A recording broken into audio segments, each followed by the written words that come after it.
сәлеметсіздер ме оқушылар? Бүгінгі тақырыбымыз әлемнің әйгілі театрлары.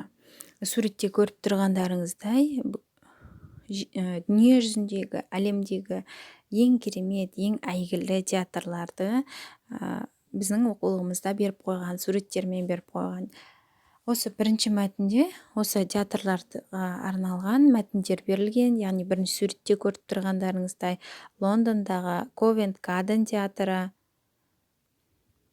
дұрыс ашылмай жатыр, және Миландағы Ла Скала театры, Париждегі Гранд Опера театры, Вена опера театры. Мында PDF форматындағы кітапта сапасы нашар болғандықтан пиксельдері дұрыс көрсетілмей тұр. Кітаптарыңызда жақыннан қарасаңыздар болады. Сондай әдемі ғимараттар, сондай өте керемет сәулет туындылары. Осы бірінші мәтінде осы театрлар туралы берілген. Мұқият оқып шығып, осы мәтінге ат қоюларыңыз керек. Және осы бірінші тапсырманың ішінде тағы да екінші мәтін берілген. Бұл мәтінге назар аударсаңыздар, Париждегі Эйфель мұнарасы және мына жерде бір штамп тұр. Печат сияқты байқаған боларсыздар. Paris 1925 жыл дейді. Exposition International Arts Decorative Industrials Moderns Апрель-октябрь дейді. Мына суретте байқасаңыздар, қазақтың тымағын киген өзіміздің қазақтың әншісі Әміре Қашаубаев. Әміре деген кинофильмде түсірілді, осы теледидардан да берілді. Сіздердің жалпы хабарларыңыз бар шығар. Мына мәтінге назар аударып қарасаңыздар, осы 1925 жылы Париж қаласында өнер көрсеткен Әміре Қашаубаев туралы.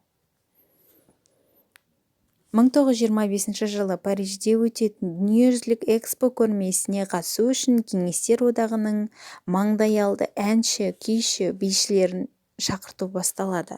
Оны ұйымдастыру сол кездегі халық ағарту комиссары Луначарскийге тапсырылады. Соған байланысты Луначарский Семейге жедел хат жіберіп, Әмірені Парижге аттанатын делегацияның құрамына алдыртады. Париждегі концерт бағдарламасының сценарийін дайындау Маяковскийге жүктеледі.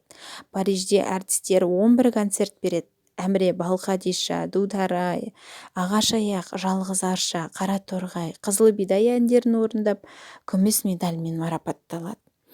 Париж апталығы газеті мен Le Musical журналы оның сирек кездесетін дарын екенін жазса, Сорбонна университетінің профессоры Перно фонографқа Әміренің орындауындағы бірнеше әнін жазып алған.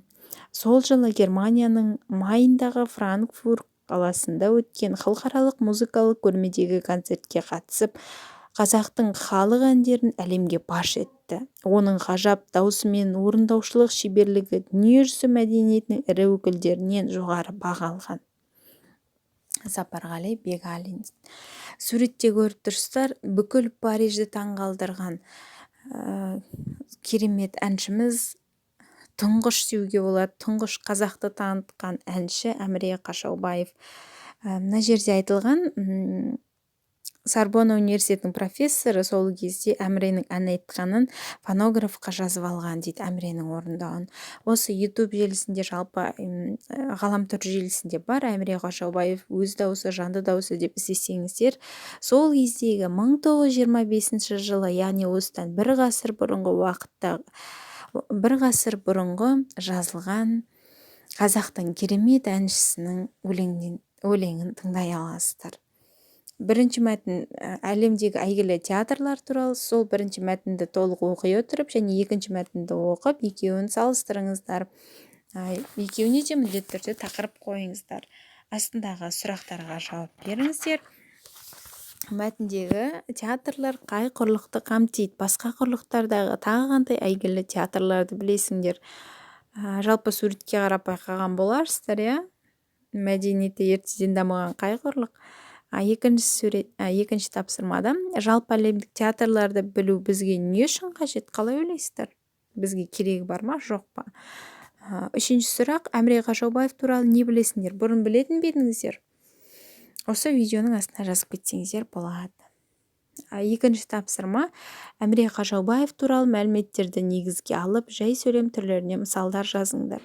Біз жалпы осы бөлім бойынша жай сөйлемнің түрлерін өттік. Соған мысал ретінде сөйлемдер құрап жазып, өздеріңіздің жай сөйлем туралы білімдеріңізді тиянақтап пысықтансаңыздар болады. Және де мына үшінші тапсырмада тыңдалым тапсырмасы өте қызықты тапсырма. YouTube сайт арқылы дейді Париждегі Гранд Опера театрына виртуалды саяхат жасаңыздар дейді. Театрдың безендірілуі мен музыкадан қандай әсер алғандарың жөнінде сұхбат құрыңдар дейді. Өте қызық тапсырма, виртуалды саяхат Гранд Опера театрының ішін көрсетеді дейді. Қызық екен, қарасаңыздар болады. Одан кейін ізденімдік тапсырма. Мына жерде байқап тұрсыздар, екі сурет берілген, екі театр. Бұл әлемдегі емес, Қазақстандағы театрлар, опера және балет театрлары. Қалай ойлайсыздар, қайсысы жаңа, қайсысы ертеректе салынған? Біреуі Астанадағы ғимарат болса, біреуі Алматыдағы ғимарат. Мына сол жақтағы сары түсті ғимарат Алматыдағы Абай атындағы опера және балет театры. Ал оң жағымыздағы Астана опера мемлекеттік опера және балет театры. Өте соңғы үлгіде дайындалған, өте үлкен, барлық халықаралық талаптарға сай театр. Осы мына әзіл әлемі осы Астана операда болатын сияқты, себебі мынадай балкондары бірнеше этаждан тұрады, байқасаңыздар, көрермендер залы. Осы Астана опера театры болуы керек. Одан кейін 5-ші тапсырма: оқылым мәтіні бойынша фила кестесін толтырыңыздар. Фила кестесі: бірінші facts, екінші ideas, үшінші learning issues, төртінші action plan дейді. Бірінші мәтіндегі фактілер, негізгі ақпараттар теріп жазсаңыздар болады. Мысалға 4 театр немесе 5-ші Әміре Қашаубаев туралы тек фактілерді. Одан кейін екіншісі идеясы, жалпы мәтіннің идеясы не? Мысалға Әміре Қашаубаев туралы мәтінді бізге не үшін беріп тұр, қалай ойлайсыздар? Одан кейін үшінші сізде пайда болған, сізде туындаған сұрақтар, және үшінші сол сұраққа өздеріңіздің жауаптарыңызды, болжамды жауаптарыңызды беріп көрсеңіздер болады. Үй тапсырмасы ретінде 6-шы тапсырма. Екі тапсырмадан тұрады. Қалағандарын орындайсыздар, қалаған тапсырмаларыңызда. Біріншісі: Әміре Қашаубаев туралы іздену қажет, және Парижде ән салған тұңғыш қазақ тақырыбында мақала дайындаңыздар дейді. Мақала дайындауға да болады, және таныстырылым, тіпті слайд, мүмкін видеоролик дайындасаңыздар тіпті керемет болады. Мақаладан гөрі сол қызықтырақ, әрі сондай ізденімдік тапсырма болар еді. Екінші тапсырма: қазақстандық бірнеше театрдың қай қойылыммен ашылғанын тауып кестені толтырыңыздар. Бұл енді театрға қызығушыларға арналған тапсырма. Осымен сабағымыз аяқталды. Сау болыңыздар.